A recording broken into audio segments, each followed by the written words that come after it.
Before we start with our meditation, just wanted to share with you a little bit.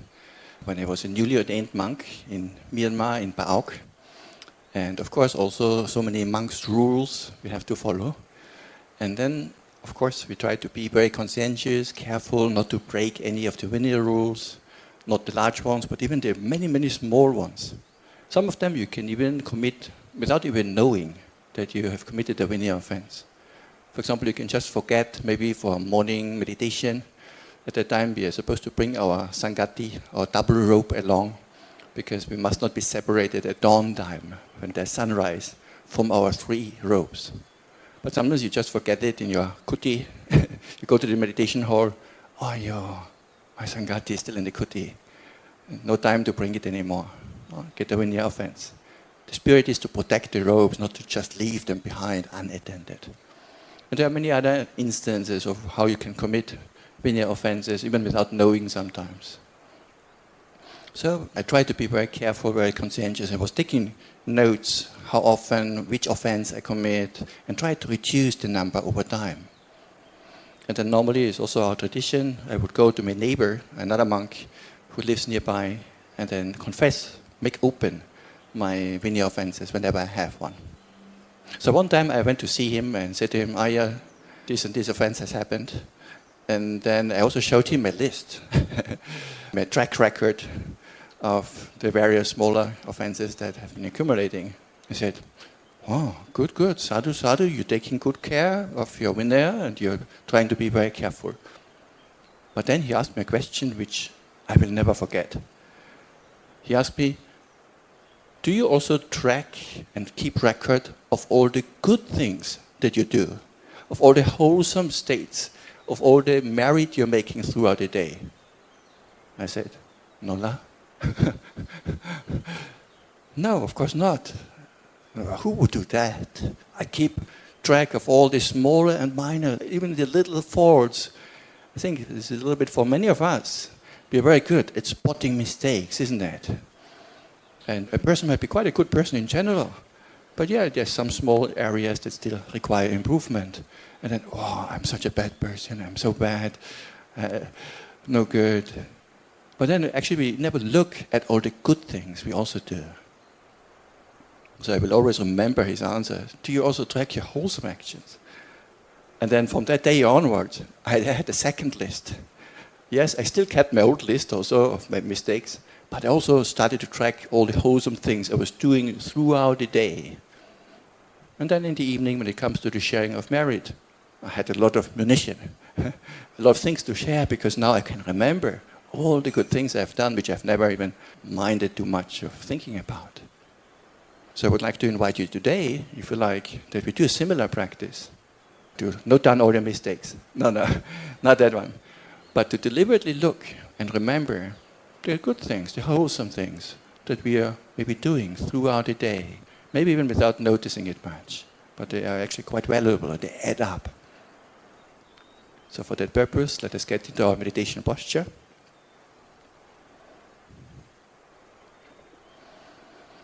We're sitting upright, relaxed.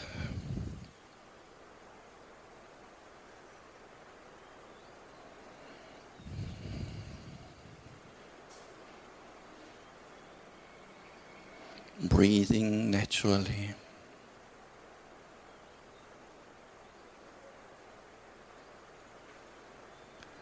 Letting go of the past and the future.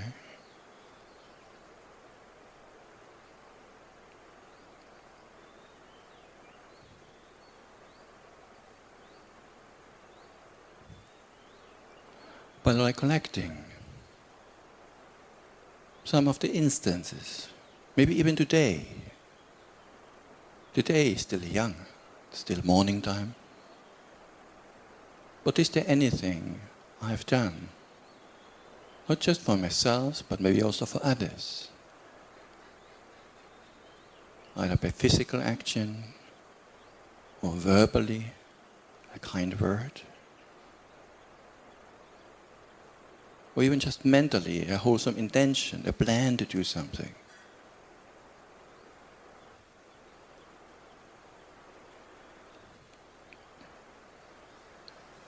Probably yes.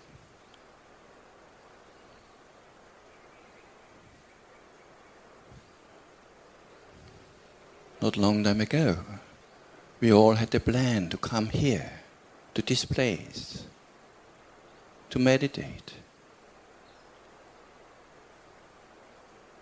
The intention to meditate is a wholesome intention. It's kusala, meritorious,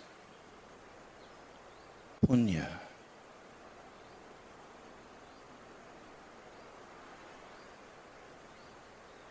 How many mind moments of wholesome intentions did I have about this? I don't know. Many.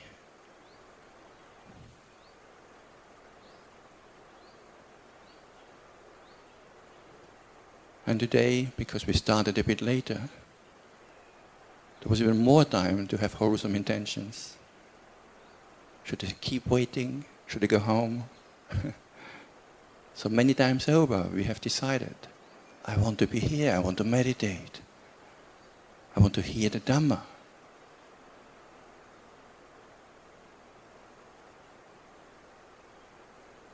Immeasurable, the wholesomeness of those intentions.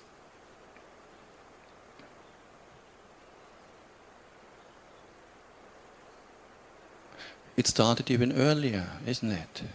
At home. Deciding to come, deciding to drive over or walk over to Tim's. How many intentions, how many mind moments of wholesomeness were going on? Uncountable.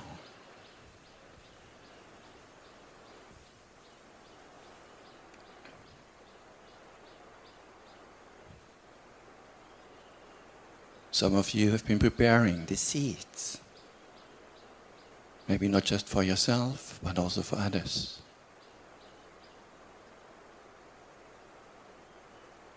It's a form of generosity, kindness, giving one's time, giving labor for others.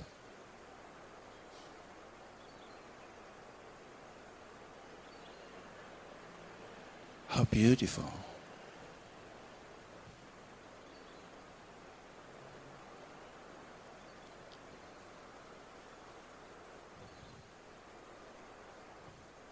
Even before that, maybe in the morning, if you're living together with others, with a family, one or the other person may have prepared the breakfast or part of the breakfast, not just for oneself, but also for other family members.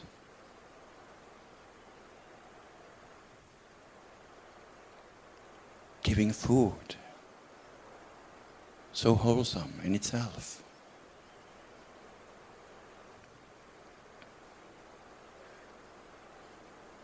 Giving time for others.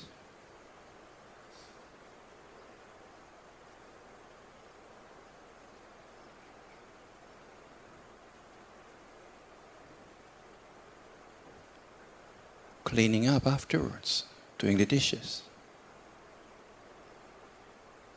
You may cleaning only my own plate, or maybe also those of others.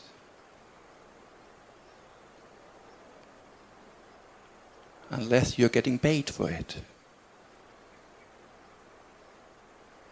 You do it voluntarily. That's wholesome.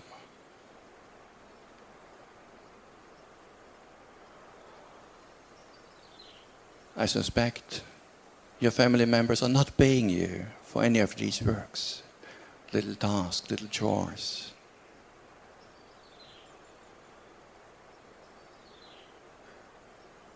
They are all opportunities for wholesomeness.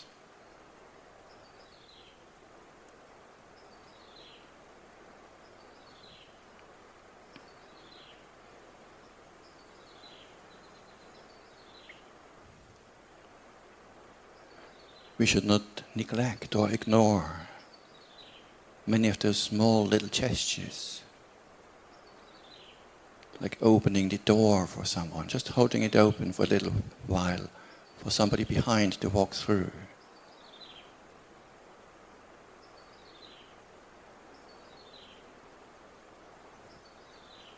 or being the last one in a room, switching off the light.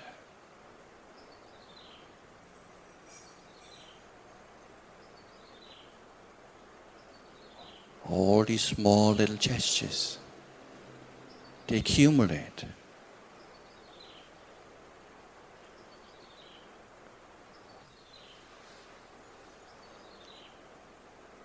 Like a big jar of water, drip by drip, gets filled up until it overflows even. Drip by drip.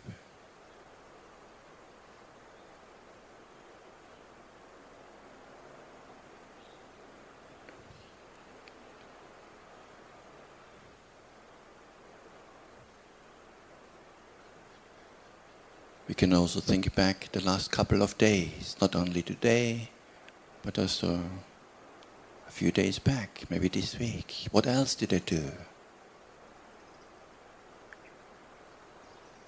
Any acts of kindness, of service?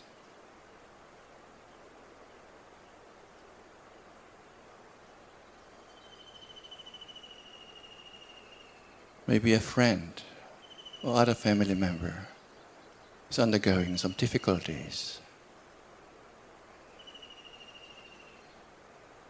was in need of a person to talk,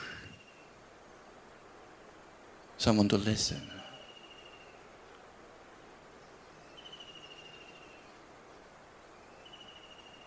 Which helps that person to feel a sense of care, safety, being understood.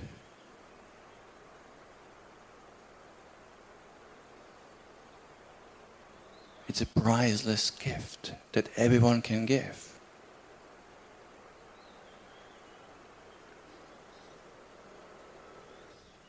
Being a friend to others.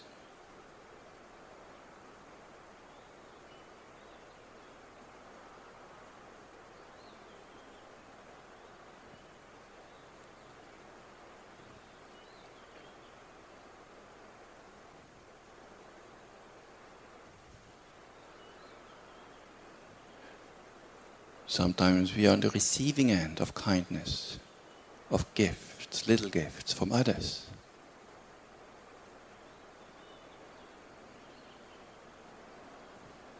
Someone may share with us some important information on WhatsApp or whatever other platform. If it's something really useful, really beneficial, maybe even Dhamma. Is it just stopping with me? Or will I forward it to another person, for him or her also to benefit from that valuable thing?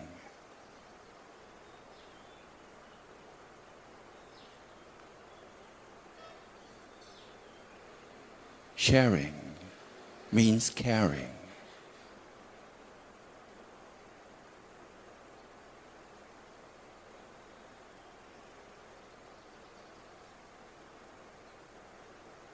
Sharing the Dhamma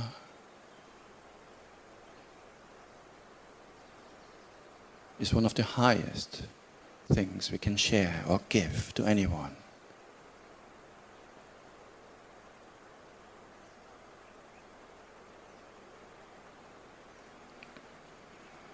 Nowadays it's so easy to share.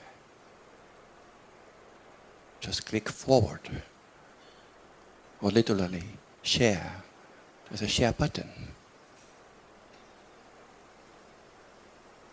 The share button is like a merit button. But let's be careful.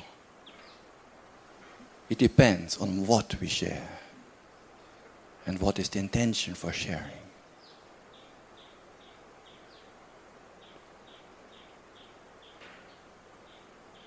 If we share gossip, falsehood,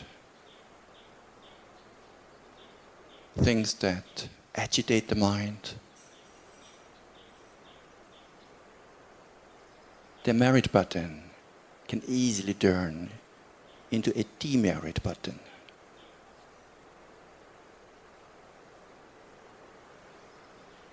So let's use it wisely.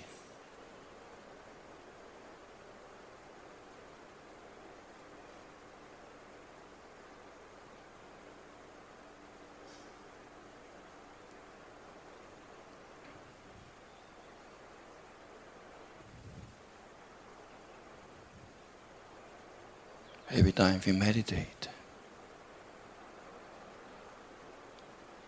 we generate the conditions for well-being, for wholesomeness, for mindfulness, wisdom.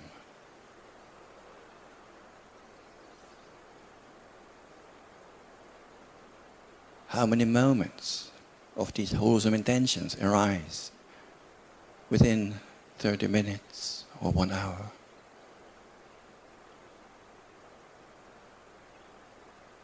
Uncountable.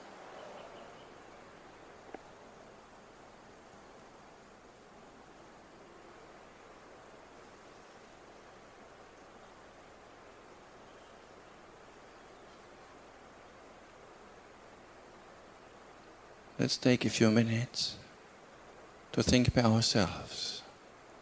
What are the kind of things, large or small, that I've done within the last couple of days for the benefit of another person?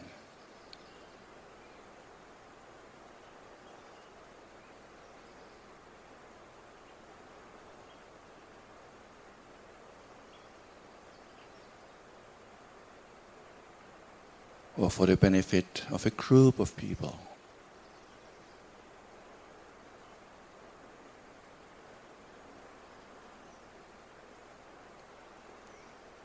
Including animals, including the departed ones.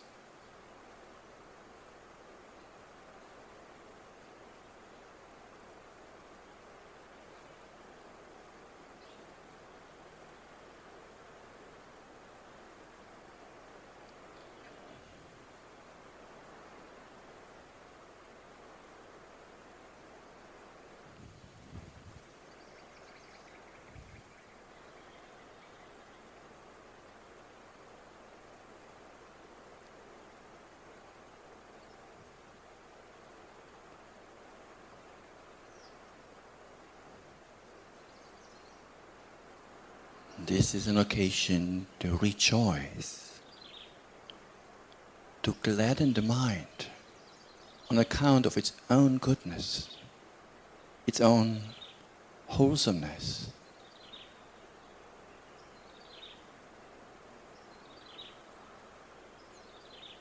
How wonderful that the mind is capable of such selfless acts. How beautiful.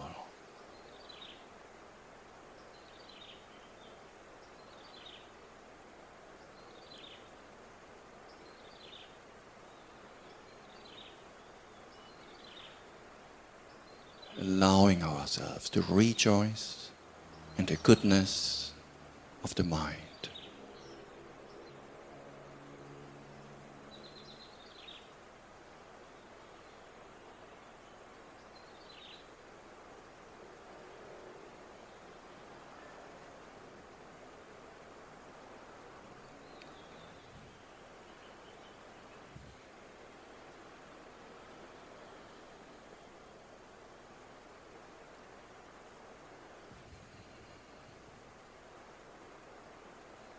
Which can give rise to a sense of joy, gladness.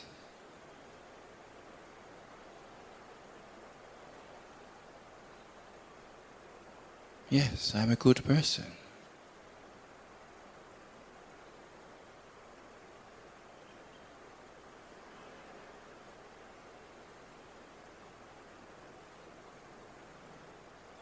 Rejoicing in the wholesomeness of the mind.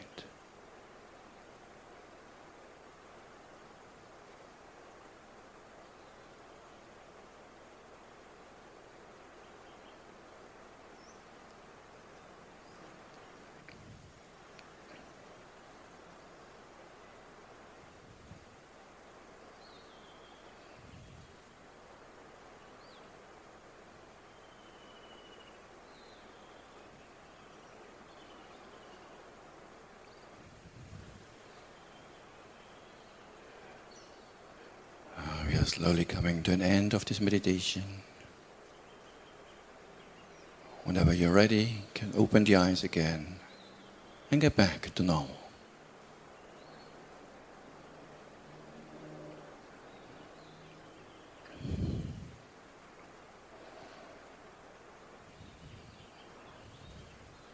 So, this style of practice can be particularly useful to do from time to time, especially for those of us who have maybe a little bit of a fault-finding mind, or maybe very self-critical, have very high standards for ourselves and others sometimes.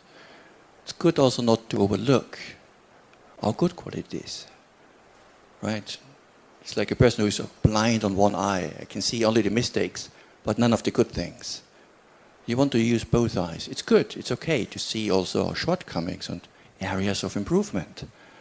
But then also to realize, actually, not so bad, doing many wholesome things. And if you just think a little bit, it's just amazing how many things we can find even just in a short day like today, just the last few hours, not to speak of the last week.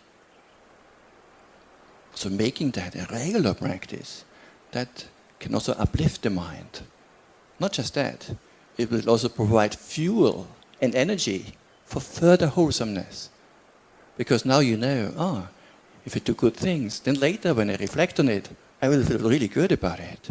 So it's like you're harvesting the fruits of your good deeds.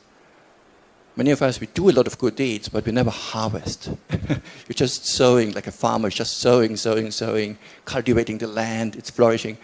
But he's never harvesting. He's never bringing in the harvest. So also allowing ourselves to rejoice in the purity of the mind that is generous, kind, wholesome. And that will be fuel for further cultivation. Because I know, then I can later rejoice in that.